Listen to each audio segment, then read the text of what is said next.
So Modern Warfare 3 is finally here, and as always with the launch of a new COD, everyone is looking for the fastest ways to level up to unlock everything you need in the new game. Because of that, today we're going to be going over some of the best ways that you guys can level up in Modern Warfare 3. If you're interested in more Modern Warfare 3 content, be sure to hit that subscribe button and turn on those notifications. There is plenty more on the way, but with that being said, let's get stuck right into it. Now, the first one is going to sound super dumb, but I have to mention this. You want to check your double XP tokens, because for those who didn't know, these do carry over from Modern Warfare 2. For any of you who maybe played Modern Warfare 2 at launch, but then moved on because, let's be honest, that game was absolute arse, well, you may still have some sitting around to be used. So I know that sounds dumb to everyone who knew that. You probably think I'm an idiot for even mentioning that, but not everyone is going to know that, and hopefully I can help even one of you guys out with that tip. Now, in terms of the game modes and stuff like that, most people are going to jump into just the regular multiplayer, and they're going to have to sweat their dicks off just to get a 1 KD because of the overly aggressive skill-based matchmaking in this game. If you're not really interested in that, you should be trying the large-scale modes instead, both Invasion and Ground War. They're a little bit more lenient on the skill-based matchmaking just due to having bigger lobbies. It means that they can't sort of tighten that skill-based matchmaking as much as they do in the 6v6 modes. And depending on which mode you play, you can often clock up like 50 to even 100 kills in the game if it does go long enough. And this is probably going to be, I would say, your fastest overall way to level up. Now,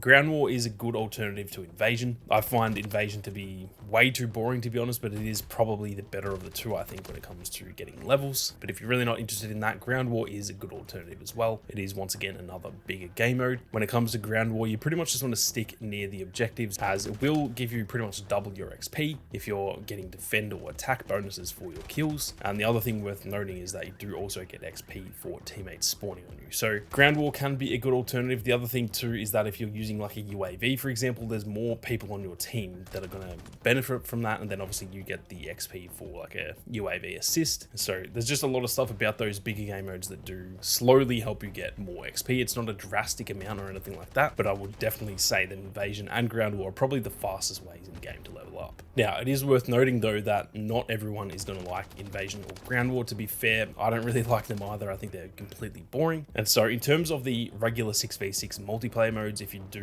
want to focus on those modes, your best bets are going to be either Hardpoint or Kill Confirm. Now, if you're a really good player, I would recommend Search and Destroy, but obviously if you're a really good player, you probably don't need to be watching this video. And even if you are a really good player, skill-based matchmaking is going to rein that back in a little bit anyway. So Search and Destroy is really good because obviously you get a lot more XP per kill, but you're obviously going to get less kills in most cases anyway per game. So that one is worth keeping in mind, but I would definitely say that Hardpoint or Kill Confirmed are the best when it comes to the 6v6 game modes. Now, the reason that Hardpoint is great is for simply just knowing where enemies are going to be, as obviously everyone is kind of drawn to the same spot on the map, that being the actual hardpoint itself. And that's going to result in a lot of high kill games. You'll probably have a lot of high death games as well, but it doesn't really matter. It's just about getting kills as fast as you can. And then on top of that, you obviously get XP for sitting on the objective as well. Plus you do get those attacking and defending kills, which give more XP too. So if you're sitting on the objective and defending it from enemies and you get kills, those are worth more XP than if you're just running around the map randomly. It goes without saying that no matter what mode you're playing, even if you're playing domination or whatever, you want to be playing the objective. Now, you don't have to,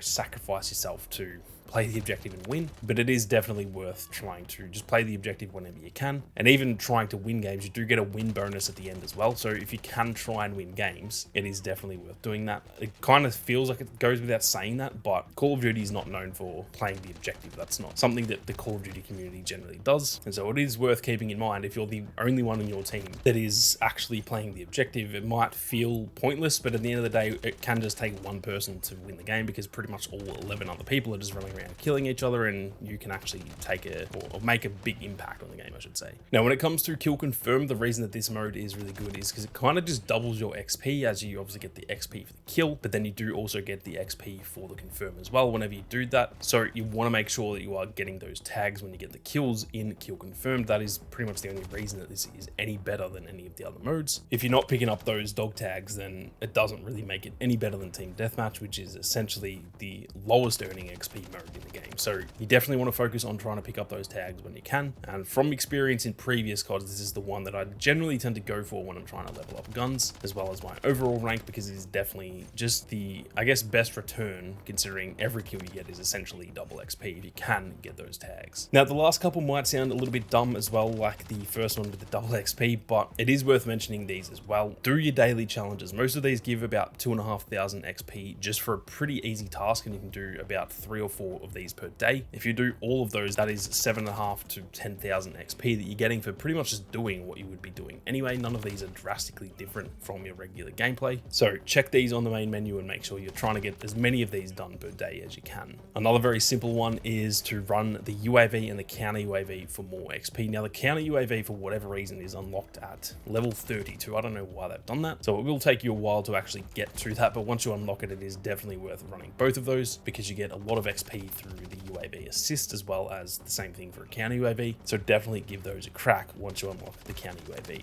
And lastly, this is only if you're on PlayStation, unfortunately, but if you do play with friends, you actually get a 25% bonus when it comes to earning XP. So if you do have other friends that are playing, even if you're not, you can't be bothered jumping on the mic or whatever, just jump in a squad with them and play together, because it will give you a little bit of extra XP. It's not the end of the world if you can't, because it's only 25% extra, but obviously in this case, all of this XP adds up. But anyway, those are some of the best ways, and I guess the most consistent ways that you guys can earn XP. If there's anything I forgot, be sure to let me know down in the comments section as well. But with that being said, thank you all very much for watching. You guys have a great day, and I'll see you all out there on the battlefield.